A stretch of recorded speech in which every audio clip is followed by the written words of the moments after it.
Let's be real. You've probably spent the last 5 years saying you're going to get serious about money. You've read the articles, you've downloaded the budgeting apps, maybe you even opened a high-yield savings account and put in $500. But here's the thing. You look at your account balance today, and it's still hovering in that purgatory zone between $800 and $3,000.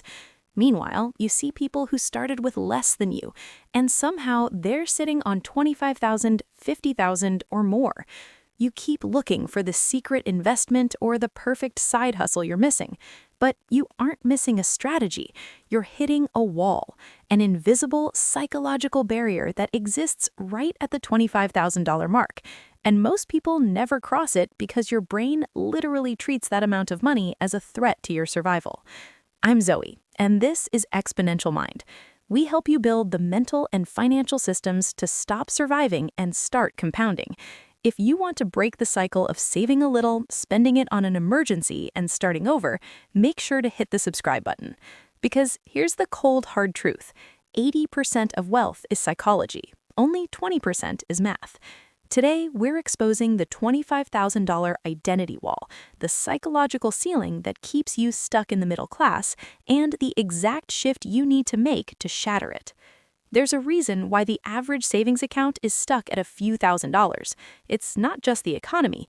It's because your brain has a deeply ingrained belief about what someone like you is allowed to have. For most people, that belief is, I'm not the kind of person who has a fortune. I'm just someone who's getting by. When you operate from that identity, your subconscious mind acts like a heat-seeking missile for any surplus. You hit $5,000 in savings, and suddenly your laptop dies. You hit $10,000, and you feel this weird, heavy guilt, like you should be doing something with it or helping someone else, rather than just letting it grow. This is your financial set point. The $25,000 mark is where that identity starts to crack. Why? Because $25,000 is no longer emergency fund money. It's I'm building real wealth money. And for a brain wired for struggle, that shift feels like a betrayal of who you are. Let's look at the numbers, because this is where the exponential mind really kicks in. 25,000 isn't just a milestone, it's a mathematical engine. Imagine you invest $25,000 into a low-cost index fund averaging 8% annual returns. In 1 year, you've made $2,000 in growth without lifting a finger. That's $166 per month in passive income. That's a utility bill, a grocery run, or a car insurance payment covered by your money while you sleep. Now, compare that to someone with $3,000 saved. At that same 8%, they make $240 a year. That's $20 a month. It's noise. It's a couple of cups of coffee. The person with $3,000 doesn't feel the power of their money, so they spend it. The person with $25,000 feels the engine starting to hum. If you leave that $25,000 alone and add just $500 a month, in 20 years, you aren't just okay, you're sitting on over $400,000. The math is simple. Compounding is invisible until you have a base large enough to matter.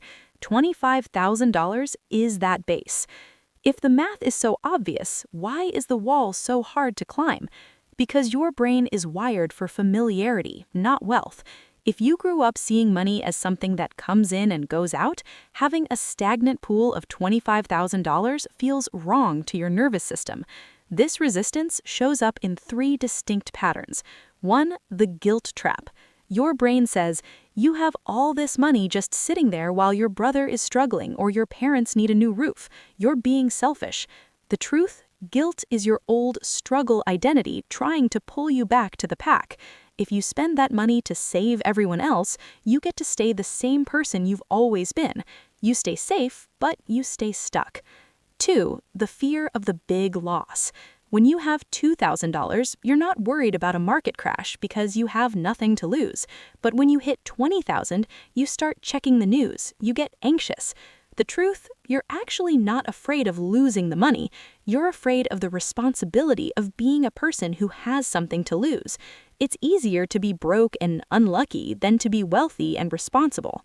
3, the scarcity reflex. This is the urge to use it or lose it. Your brain sees $25,000 and thinks, I should pay off my low-interest student loans entirely, or I should finally upgrade my kitchen. The truth, scarcity thinking treats money as a tool for consumption. Wealth thinking treats money as a tool for freedom. Until you cross the wall, your brain will always try to trade your freedom for a thing. So, how do you actually break through? You need to rewire your wallet and your mindset simultaneously. Step 1. The no-fly zone rule. You will never manually save $25,000 using willpower. You need to automate. Set up a transfer that happens the second your paycheck hits. But here's the key. The first $25,000 is untouchable. It's not for weddings. It's not for good deals. It's not for your cousin's surefire business idea. This money is the foundation. You don't pull bricks out of the foundation to buy a nice painting for the wall. Step 2, reframe your identity out loud. Every time you move money to that account, stop saying, I'm trying to save. Your brain hates trying. Start saying, I am the kind of person who builds and protects capital.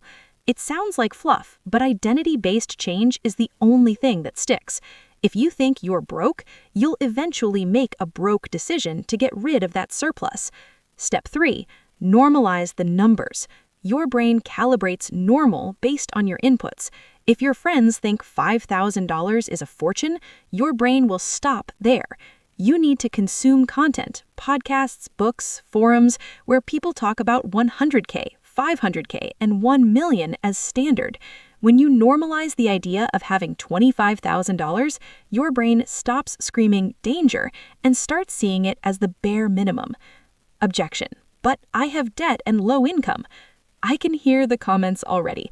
Zoe, I have $15,000 in credit card debt and I only make $3K a month. This is impossible. Listen to me. The principle doesn't change, only the sequence does. If you have high-interest debt, like a 10% credit card loan, that is your first wall. That debt is a reverse investment that is compounding against you. Kill it first. But if you have low-interest debt, like a 4% student loan or a 5% car note, do not wait. Start building your wall alongside your payments. Why? Because the psychology of seeing your own money grow is what builds the wealth muscle. If you spend 5 years just paying off debt and have $0 at the end, you still have the identity of a debtor. You need to start seeing yourself as an owner. The exponential shift. When you finally cross the $25,000 wall, something miraculous happens. You stop making decisions out of fear. You start looking at a bad month as a minor inconvenience rather than a disaster. You stop identifying as bad with money and start realizing that wealth is a skill, not a lottery. Once your brain realizes that you didn't die when you hit $25,000, that the world didn't end and you're still you, it finally lets go of the brakes. And that is when 25K turns into 50K, and 50K turns into 100K. The ceiling disappears. The reason most people stay stuck isn't because they're not smart enough or don't work hard enough. It's because they're trying to build a new life with an old identity. The wall isn't made of money. It's made of the belief that you don't belong on the other side. But you do. You just have to decide that your freedom is worth more than your comfort. So ask yourself, who do you think you are? And is that person the one who's going to build your future, or the one who's going to keep you in the purgatory zone for another 5 years? The shift starts today. I'm Zoe. This is Exponential Mind. Subscribe to stay in the loop, and in the comments, tell me, what is the number that makes your brain start to panic? Let's find your wall together. I'll see you in the next one.